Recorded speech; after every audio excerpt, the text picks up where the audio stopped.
Oi, gente! Pessoal, nós comentamos várias vezes e não cansamos de comentar sempre de novo que nunca nós tivemos tão perto na Europa do abismo quanto hoje, depois da Segunda Guerra.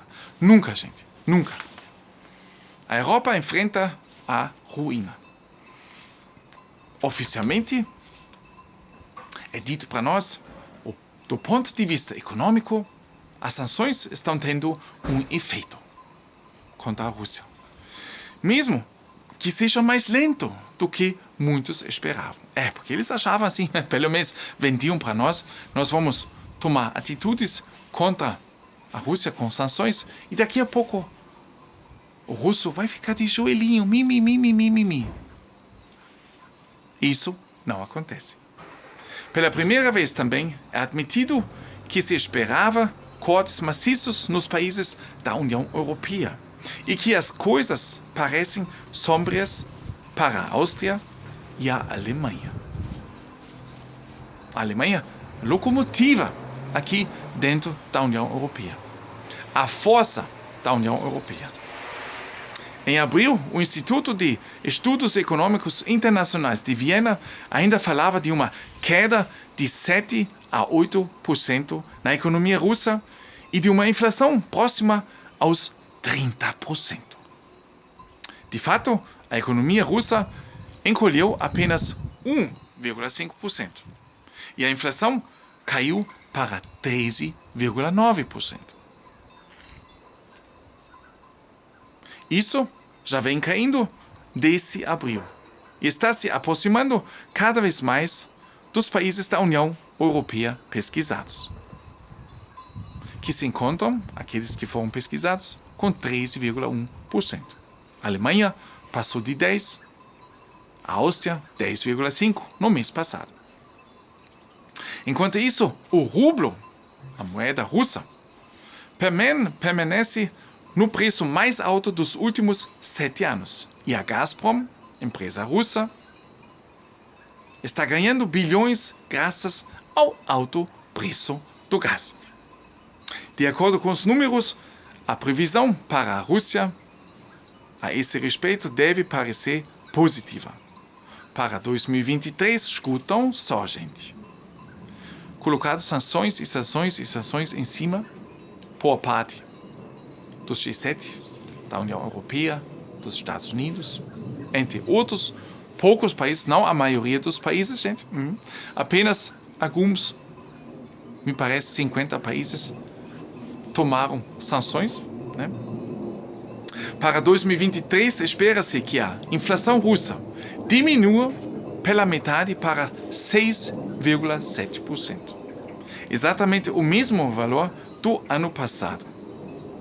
Isso colocaria o país em uma posição melhor do que os 11 países do leste europeu pesquisado, que em média tem que esperar um aumento adicional nos preços ao consumidor de 8,1%. Na União Europeia, como um todo, em muitos países, incluindo a Áustria, o valor já é maior. Isso só diminuiria de 9% para 6%.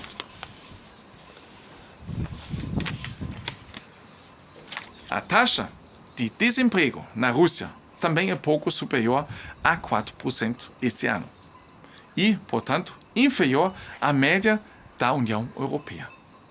Na Ucrânia, a situação é bem diferente. A inflação é de 21%, o produto interno bruto caiu 33%, e 28% dos ucranianos estão desempregados. O déficit orçamentário é de 25%. O país está sobrevivendo apenas com gotejamento do Ocidente.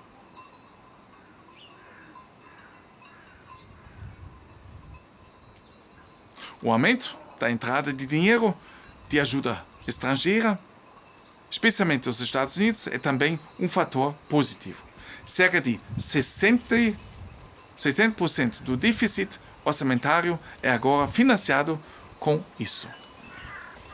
Vocês podem ver o que aconteceu nesses meses todos, enquanto se fazia ou colocava sanções contra a Rússia para tentar deixar a Rússia de joelho, ajudando maciçamente com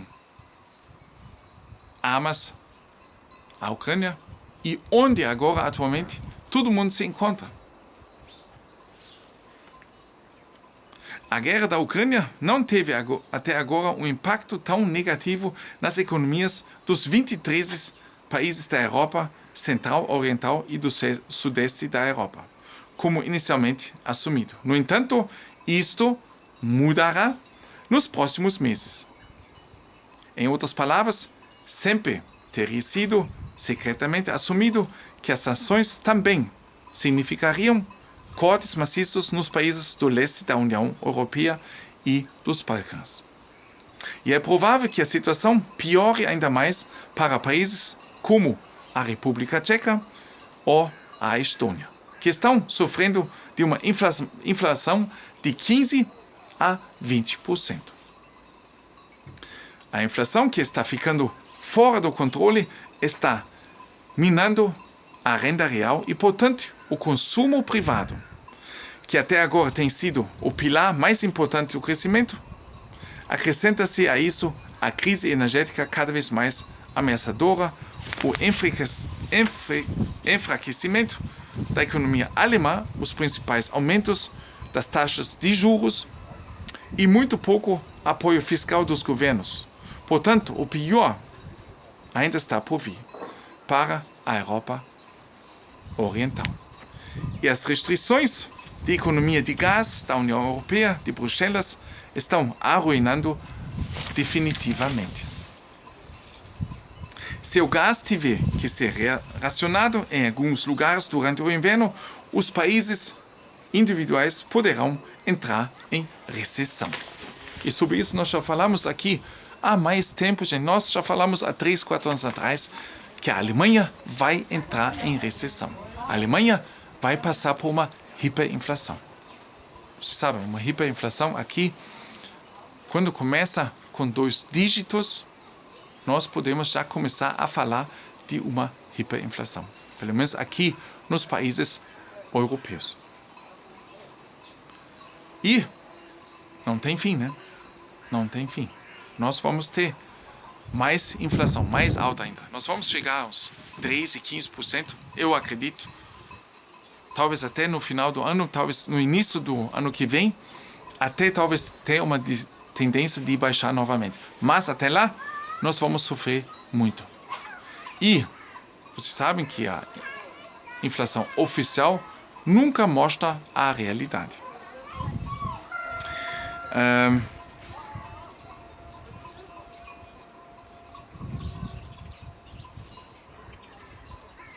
O Instituto de Estudos Econômicos Internacionais de Viena, pelo menos agora admite abertamente que a ruína é iminente. A Alemanha dificilmente seria capaz de cobrir sua demanda com seus volumes de armazenamento. E, no caso de uma recessão, arrastaria a República Tcheca, Hungria, Eslováquia e Polônia para o abismo com ela, como também a Áustria.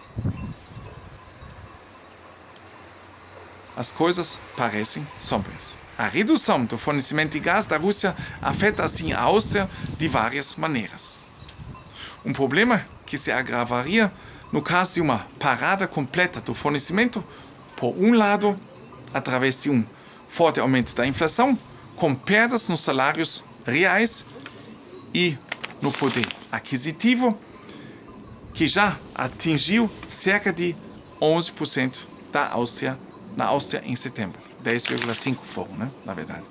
A alta dependência do gás natural russo pode levar a problemas, especialmente em indústrias de energia intensiva, como papel, produtos químicos e aço. A recessão alemã também afetaria duramente a Áustria. A recessão na Alemanha, previsível para o inverno, e a queda prevista no crescimento na Polônia, Hungria, República Tcheca e Eslováquia de 3,8% esse ano para 1,1% no próximo ano não augura nada de bom para também a Áustria. A agência de classificação Fitch prevê até mesmo uma ligeira recessão para a Áustria no próximo ano e poderá rebaixar a classificação de crédito do país. Então vocês podem ver que se um país como a Alemanha entra em recessão, o que é visível já, vão levar outros países junto. Essa é a verdade, infelizmente, gente, e isso nós vamos passar nos próximos meses. E como continuar a vida nossa aqui, ninguém pode dizer. Mas a gente, pelo menos, tendo essas informações, a gente pode se preparar. Psicologicamente, como também, talvez financeiramente. Uns e outros talvez possam, outros não. Né? Depende de cada um. Forte abraço, gente. Mão no coração, com as últimas informações, sempre. Só para vocês, aqui no nosso canal, Caio Alemão. Beijo vocês.